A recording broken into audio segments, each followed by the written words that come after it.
Gusto mo rin ba ako? Sana ganun din yung nararamdaman mo para sa akin. Sa totoo niyan, una pa lang kitang nakita. Crush na kita. Ah, ganun ba? Alam mo, sobrang saya ko. Huwag kang mag-alala, di ko sasayangin ang tiwala mo. Promise yan, ha? Oo, promise.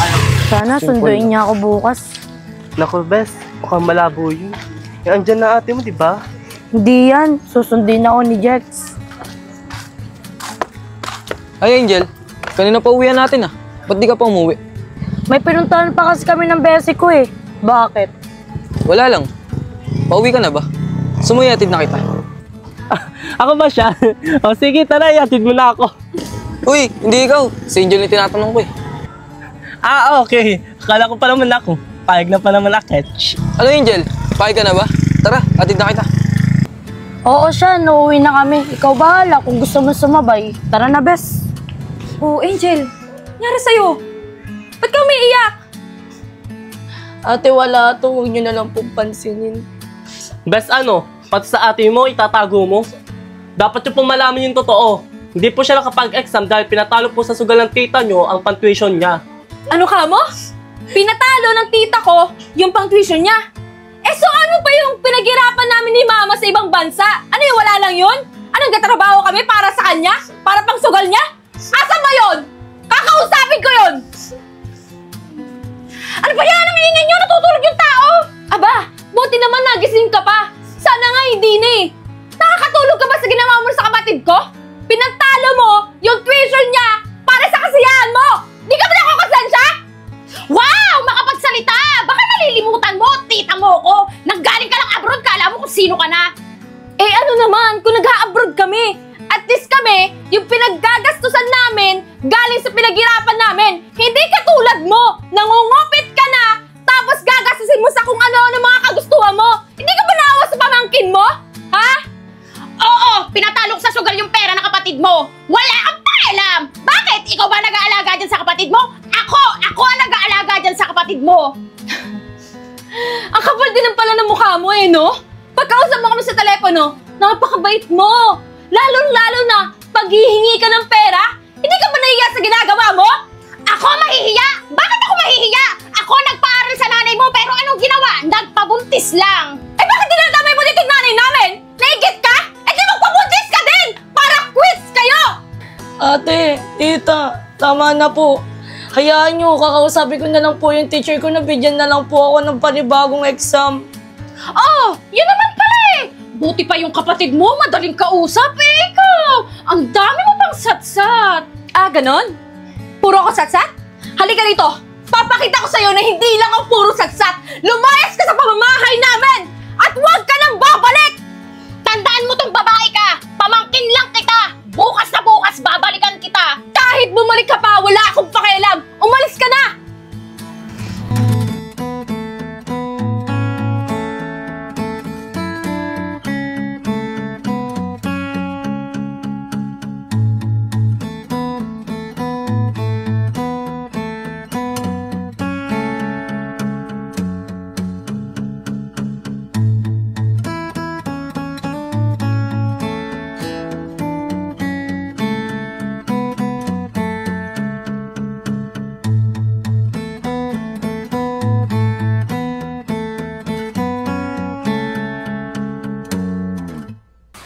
Wala na naman si ate.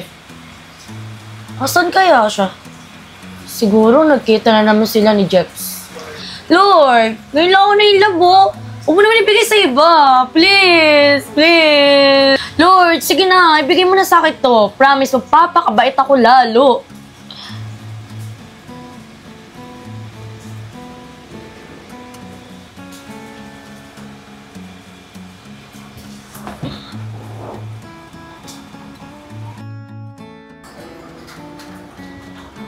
Angel! Nandiyan ka ba? Pasok na ako ah. Oh, tulog siya.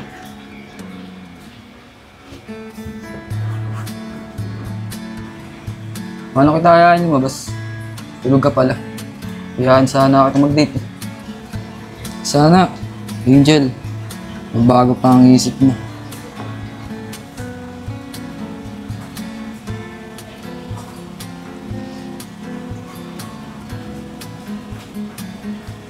Sana ako na lang magustuhan mo.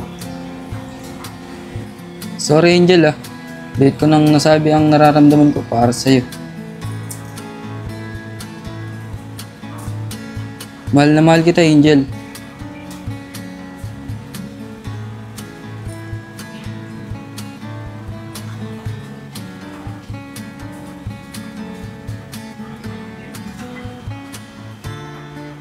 Bes, wala si Jackie. Kaya ako lang yung nakapunta rito.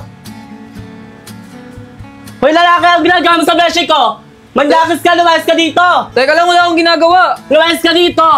Ayoko makita ang pagmumukha mo! Bessie, gising! Bessie! Ano ba yun, Bes? Ano ba nangyayari? Bessie naman! Di mo ba alam ang nangyayari? Di ko alam, Bes. Bakit? Ano ba yun? Nananaginip kasi ako, nandito si Jex. Gaga! Wala si Jax dito! Di mo ba alam habang natutulog ka? Hinahalikan ka na ni Sean! Ano? Si Sean? Nagawa niya sa akin yun? Nasaan yun? Ang kapal ng mukha niya. Oo, Bes, tama yung narinig mo. Hinahalikan ka niya habang natutulog ka. Di ka man lang ba nagising? Tulog mantika ka ata eh. Oo, Bes. Di talaga ako gumigising kasi napapanaganipan ko hinahalikan na ako ni Jex sa pisngi. Ayan, puro ka na lang kasi Jex. Di mo alam si Sean na yung mahalik sa'yo. O baka naman, gusto mo din. Hindi, no? Alam mo naman, Bes, di ba? Matagal na tayo magkaibigan. Ngayon lang ako nagkagusto sa isang tao. Hay nako, buti na lang dumating ako. Kung hindi, baka iba na yung nagawa niya sa'yo. Maraming salamat, Bes, ha. Buti na lang dumating ka. Nakaka-disappoint naman yun si Sean. Manda siya sa akin pag nakita ko siya. Sa susunod naman, Bes, pag matutulog ka, sarado mo naman yung pinto. Oo na, sorry na, Bes. Di ko kasi alam na nakatulog ako. Kanina kasi nagmo-moment ako eh. Ayan, sa kaka-moment mo dyan, muntik ka na tuloy magkaroon ng bad moments. Bes, may bisita ka ata. Baka si Jex na yan. Oo nga, baka si Jex na yan. Pagbubusad ko muna siya. Sorry mga best, galing akong practice eh. Kala ko si Jex na. Si Jackie lang pala. Ayan na, nandyan na ang chismosa nating kaibigan. Tari ka na bilis, sikreto mo na yung mga sagap mo. Sige. Bes, wag mo nang patagalin. Ikanto mo lang sa amin ng mga nasagap mong balita. Ano mo gusto niyong unahin ko? Yung balita ba sa kalapit bahay natin o yung narinig ko kay Angel? Bes, ang laki talaga ng sagap ng tenga ng besin natin. Daig pa ang iPhone, buti siya di nalolobat. True. Oh, yes! Parang iPhone.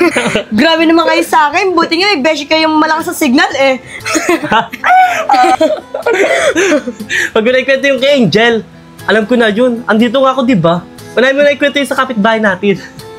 Eto na nga, yung kumari ni Mama, kapag umalis yung asawa niya, may pumupuntang lalaki doon. Sa Ate Jaya, yung asawa ni Kuya Rob. Grabe, Makati pala yun. Akala ko naman mainin yun. Kung manamit pa naman at kumilos, akala mo hindi makabasag pinggan. Kaya nga mga bes, nagulat din ako kasi nakita ko sila kahapon. Grabe naman yun. Ang bait pa naman ni Kuya Rob. Nagsusumikap na nga sa pagtatrabaho para sa kanila eh. Wala na kaya yung oras sa sarili niya. Kawawa naman si Kuya Rob. Nakuha na nga natin sila. Ang pagtuunan natin ng pansin kung paano natin may ko-comfort ang beshi natin. Pinsan, nandiyan ba si Mama? Hoy Samuel, andyan ka na naman. Kanina pa kami andito ah. Paano ka napunta dyan? Wala lang. Hi Jackie. Kamusta? Nag-enjoy ka ba kagabi? Hala Beshi! Ano nangyari sa inyo kagabi? Sinuko mo na ba ang brilyante ng lupa? Pasnera ka talaga, Beshi! Ano ba naman kayo mga best? Nag-date lang kami kagabi, no? Chismosa lang ako, pero daw may sa ano, no? Kala ko naman, binira ka na ng Samuel eh. Diyan, tigilan niyo nga ako! Bakit? Gusto mo? Birahin din kita. Pare, di tayo talo. Samuel naman kasi, ayusin mo kasi panalita mo. Alam mo ng mga beshi ko, green-minded. Sorry na Jackie my loves, nagbibiro lang naman ako eh. Angel, pamangkin, pwede ba kitang makausap? Mama, buti umuwi ka. Wait lang guys ha, magsisiyar lang ako.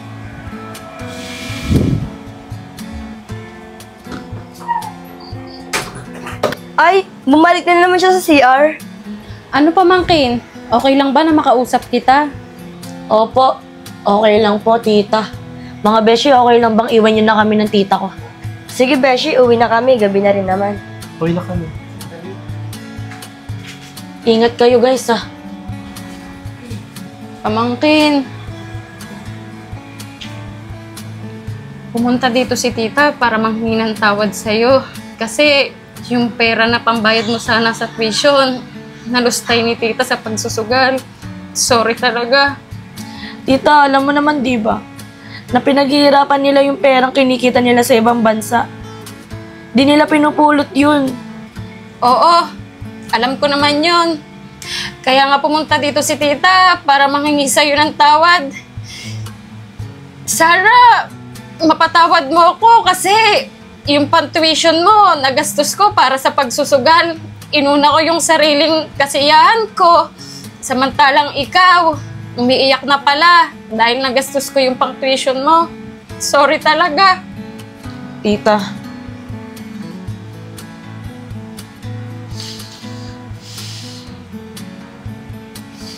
Hindi ka dapat sa akin humingi ng tawad kundi kay mama at kay ate. O sige, pamangkin. Gagawin ko yon. Hihingi ako ng tawad sa kanila. Tsaka, okay lang ba na dito ulit ako tumira? Kasi, kayo lang naman yung pamilya ko dito eh. Hindi ka ba naawa kay tita? Alam mo ba, kagabi, lansangan ako natulog. Nasa isip ko si Samuel, yung anak ko. Tapos ikaw, nagsisisi ako na sana hindi ko na lang ginawa yung pagsusugal. Na sana hindi na lang ako na-addict para wala nangyaring ganito. Sige po, tita. Dito ka na po ulit umuwi. Maraming salamat, pamangkin. Kahit anong samang ginawa ko sa'yo, tinanggap mo pa din ako. Kaya mahal na mahal kita eh.